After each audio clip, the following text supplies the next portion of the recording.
like I did a good job of explaining how I put this together, so let me give the pieces and parts here to you. This is all thread. It runs all the way through the end. This is a 1-inch cap and a 1-inch nipple threaded down into this reducer that reduces down to this fitting, this reducing fitting here. This is 4-inch. Then I've got a piece 4-inch in between that they're glued together. Then this Y is 4-inch to 4-inch, and you wouldn't have to have this. You could just have a straight piece of pipe in here and cut a slot in it. This fitting is, I think this fitting was like over $20. So then you got a 4-inch pipe here. This is about, it's got to be over 4 feet long. I just kind of made it on the size of the all thread that I had. So then there's another Y here. It goes the opposite direction. This is where the material comes out. Then I've got the same situation down here. Piece of 4-inch reducer, threaded reducer, nipple, and the end cap. What I did is I put a piece of, I guess it was a sponge of some sort. I just put a hole in it and I put it right in the middle of this, and I ran my rod down through that, and there's oil in this section here. I thought, well, it'll keep the friction down. It wallows around in there more than I really would like for it to. If you're just gonna build one of these, you'd probably want to reduce it down even more to keep it from thrashing around in there. But that's the components of this, and you could put a bigger rod in there if you had a bigger chuck on your drill, but my drill is a half inch drill, so that's what I'm using on that rod. And I was going to show you this working today with some dry material, but it pouring down rain out there a little while ago and my material is wet, so I'm going to do that another day. But I wanted to show you this. I'm going to get this video up, and I will come back and show this working with some dry material, and I believe it's going to work quite a bit better than it did the other day. But those are the components, and I just wanted to show you kind of a close-up of that. Thanks for watching. Well, I thought I'd give you an idea of what's going on here. This is so far 4 of those, and I'll show you how I do it here. Take this drill motor, just put that nut on the end. Of course, when I want to show it, it won't thread.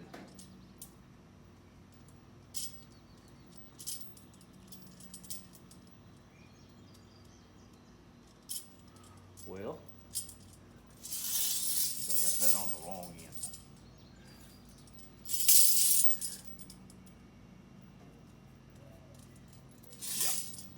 So I just thread that on, chuck it up in my drill. Now I've got to go backwards, reverse, so I reverse my drill, and I just run that. You can see that running out pretty fast. I mean, it's a little tedious.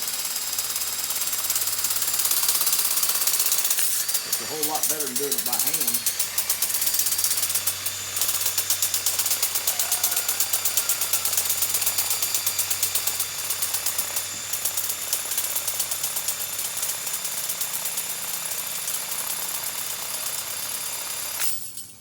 Run down there. I figured about 3 inches apart on those.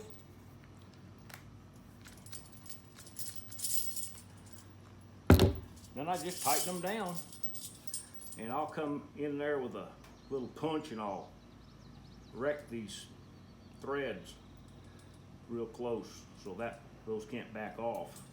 And then I'll tighten these up and I'll just keep going. Then I'll start at the other end, do the same thing. No point going all the way down. So I'll come back to you when I get this all done. I start putting together.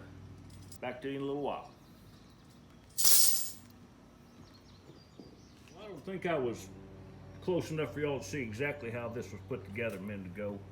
So I want to show you. The first thing I do is I put that nut on.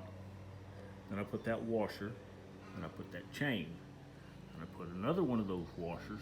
And I put another one of those nuts. And I crank down on it just as hard as I can. See that washers, this washer right here is, oh, it's bent in.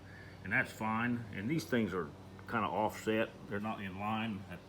I don't want them in line. I want them offset and trying to catch as much of that material coming down there as I can. So I really don't mind where it is. And they don't have to be exactly if it's 3 inches. Okay, y'all, hey, I just wanted to show you this before I put it all together. This is how this is going to work on the inside of this pipe. About like that. So I'm thinking that'll be pretty good. It's going to be running on some metal on both ends, and just down in there, down in that end cap. At the other end, I have a hole drilled in the same kind of end cap. There's a piece of pipe nipple there sticking out, threaded. I just basically beat this together right now, and I'm going to make sure that everything's working well before I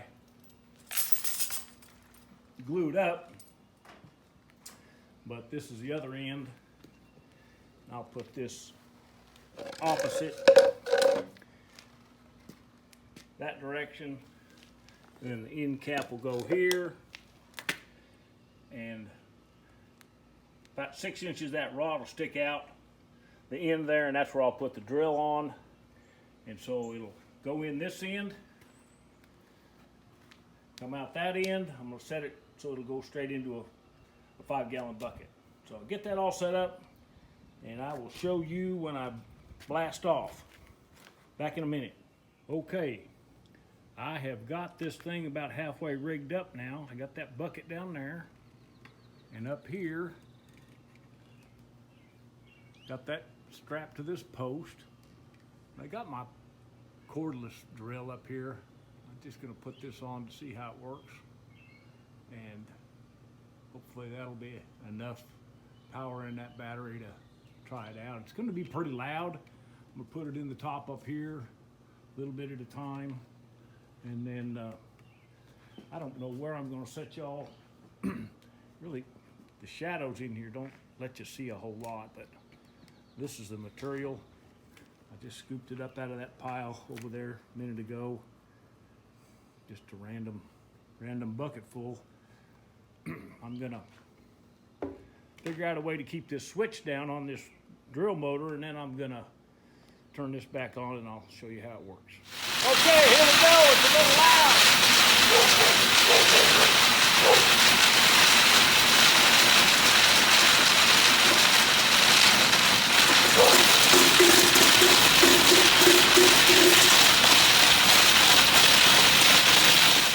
Well, that was a lot of fun. I've got to stop and glue this thing completely together. So I'm going to stop and let this all get glued up, and then I'm going to have something to stabilize that drill up on the top. I should have known better, but I just got in a hurry. I wanted to see if it'd work.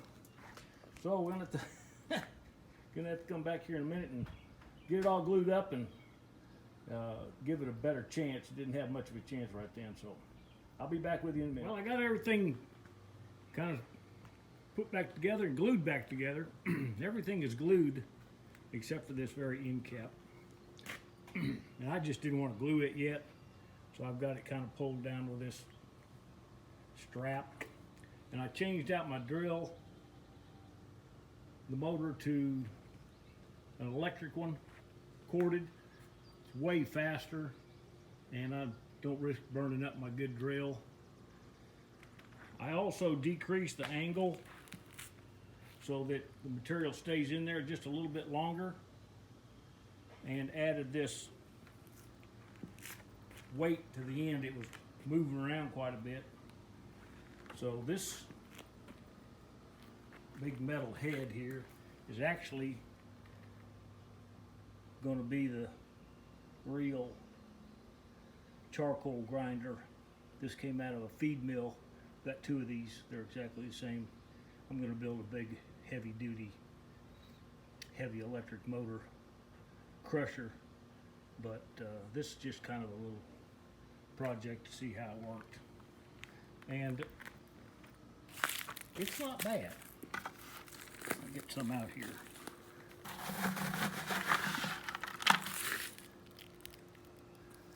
This is too wet. I just got it out of that pile, but that's okay. That's that size right there will suit me all right, and I think it will actually do a little bit better coming through there when it's dry. But we've had a couple inches of rain here lately, and so it's about as wet as it can be. But I'm going to try this again with some dry material, and we'll see how that works. But anyway, I'll get back with you next time I use this. Right now I'm gonna just tear it down from where it is. It's right in the middle of, this whole project's right in the middle of my wife getting into the garage when she gets back, so you get this cleaned up. But I think this is working okay. It's not the greatest, and there's probably some improvements, but this will definitely make little chunks from big chunks, and so that's a good thing. Thanks for watching. I'll talk to you when I have something to show you. Take care. Well, I can't remember if I recorded this thing in process, so I'm gonna kick it on here for just a minute. One thing about this, if you make one, you're gonna have some earplugs.